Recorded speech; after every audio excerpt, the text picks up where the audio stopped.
Rajasthan high court में फिर बम की सूचना मिली है। हाईकोर्ट प्रशासन ने पुलिस को सूचना दी। हाईकोर्ट सुरक्षा चौकी ने सत्यमेव जयते भवन को खाली करवाया है। हाईकोर्ट प्रशासन की सूचना पर पुलिस अधिकारी भी मौके पर पहुंचे। फिलहाल गहनता से सर्च अभियान जारी है। पुलिस और डॉग स्क्वाड की टीम मौके पर पहुंची है और साथ ही मेल करने वाला शख्स पुलिस की गिरफ्त से अभी भी बाहर बताया जा रहा है। तो देखिए, जयपुर से बड़ी खबर आपको बता रही, जहां राजस्थान हाईकोर्ट में फिर बम की सूचना मिली है।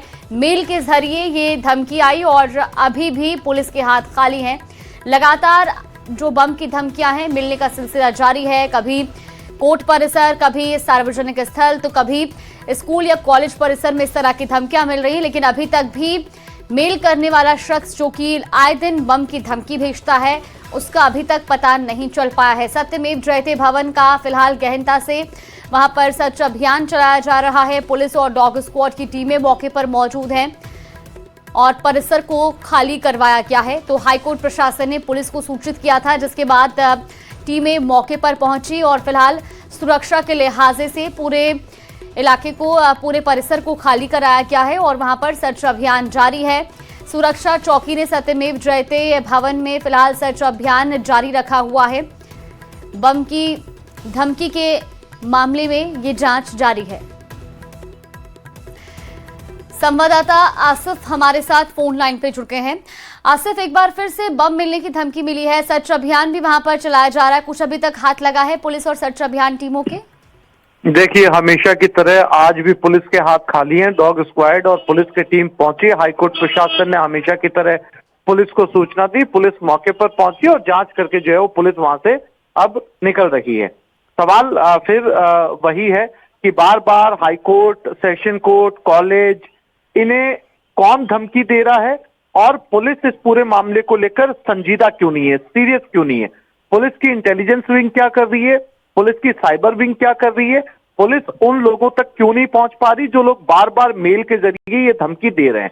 तो सवाल अपने आप में बम थ्रेट से ज्यादा पुलिसिया प्रणाली पर है कि क्या इसी तरीके से सिस्टम का मखौल कोई दूर बैठकर मेल के जरिए उड़ाता रहेगा या पुलिस वाकई उसे पकड़कर लोगों को बताएगी कि हमने उस शख्स को पकड़ लिया है? तो फिलहाल हमेशा की तरह एक मेल जो आया है वो आज भी आया। जैसे रोज एक मेल आता है हाईकोर्ट को लेकर, आज एक बार फिर मेल आया। आज फिर वही औपचारिकता पूरी की जा रही है। उसके बाद पुलिस जो है वो खाली हाथ फिर से लौट जाएगी। बिल्कुल आसिफ, लेकिन ये अब आए दिन की एक बात हो चुकी है। कभी कॉलेज, कभी कोर्ट परिसर, कभी स्कूलों में इस तरह की धमकियां मिल रही हैं, लेकिन हर बार सर्च अभियान के बाद भी कुछ वहां पर हासिल नहीं होता है, कुछ बरामद ऐसा संदिग्ध नहीं होता है। अब क्योंकि एक बड़ा सवाल ये भी है कि आखिर मेल करने वाला शख्स कौन है, इसके पीछे कौन है? अभी तक क्या टीमों की ओर से कोई बयान नहीं दिया गया इस पर कि क्यों अभी तक जो टीमें हैं उनके हाथ खाली हैं? क्योंकि साइबर टीम भी लगातार जांच कर रही होगी आईपी एड्रेस की। देखिए, धमकी को दो तरीके से देखा जा सकता है। एक धमकी जो है, पुलिस से जब भी मॉक ड्रिल करती है तो पुलिस इस तरीके का स्वांग रचती है कि ये ओरिजिनल थ्रेट है और फिर उसके ऊपर पुलिस मॉक ड्रिल चलाती है और मॉक ड्रिल चलाने के बाद में पुलिस वहां पर स्थिति पर नियंत्रण करने के बाद में लौट जाती है और उसके बाद पुलिस एक प्रेस रिलीज जारी करती है, एक प्रेस नोट जारी करती है कि हमने दिस एंड दैट जगह के ऊपर मॉक ड्रिल किया था और वो मॉक ड्रिल सफल रही। ये पुलिस की तरफ से किया जाता है। और दूसरी तरह की जो धमकी होती है उसके अंदर किसी एंटी सोशल एलिमेंट या मेल के जरिए, फोन के जरिए धमकी देता है। उसके बाद भी पुलिस को इस बात का खुलासा करना होता है कि मेल पर धमकी देने वाली जो जांच है वो कहां तक पहुंची है। लेकिन पुलिस ने इस बाबत अभी तक कोई भी जानकारी किसी भी तरीके की नहीं दी है कि ना उनकी साइबर टीम ने उस शख्स तक पहुंच पाई कि कौन ये जो है वो मेल कर रहा है या कौन जो है वो फोन के जरिए सूचना दे रहा है, जानकारी दे रहा है।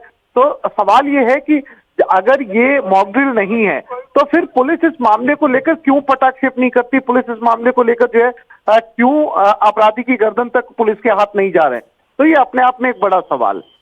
बिल्कुल आसिफ, फिलहाल जो अभी तक के मामले हमने देखे, क्योंकि वहां पर सर्च अभियान चलाने के बाद भी कोई ऐसी संदिग्ध वस्तु नहीं बरामद की गई, क्या इससे इस तरीके से भी देखा जा सकता है कि कुल मिलाकर के जो कोर्ट का काम होता है, कोर्ट परिसर में जो काम होता है या स्कूल कॉलेजेस के जो एक रूटीन होता है उसको डिस्टर्ब करने का भी एक सिर्फ मकसद इसके पीछे हो सकता है? या फिर बार बार जो है पुलिस महकमे के लिए एक चुनौती खड़ी करने का मकसद ये पीछे हो सकता है इसके?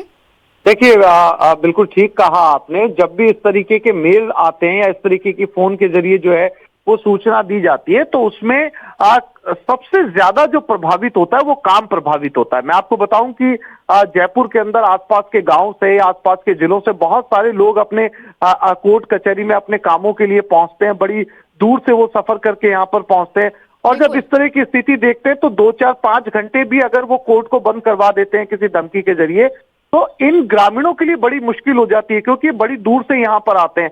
तो जाहिर सी बात है कि कोर्ट के कामकाज पर तो असर पड़ता ही है, लेकिन इस पूरे मामले को लेकर चूंकि आप और मैं रोज देख रहे हैं कि ऐसा कोई दिन नहीं गुजरता, आजकल तो लगभग रोज जो है वो कोर्ट को लेकर धमकी आने लगी है। तो क्यों ना पुलिस इस पूरे मामले को लेकर बहुत संजीदगी से इसकी गंभीरता से जांच करे, और ऐसे लोगों को जो है वो नजर बना के रखिएगा। अगर ऐसा कुछ संदिग्ध बरामद होता है तो आपसे फिर जुड़ेंगे। फिलहाल के लिए आपका बहुत शुक्रिया।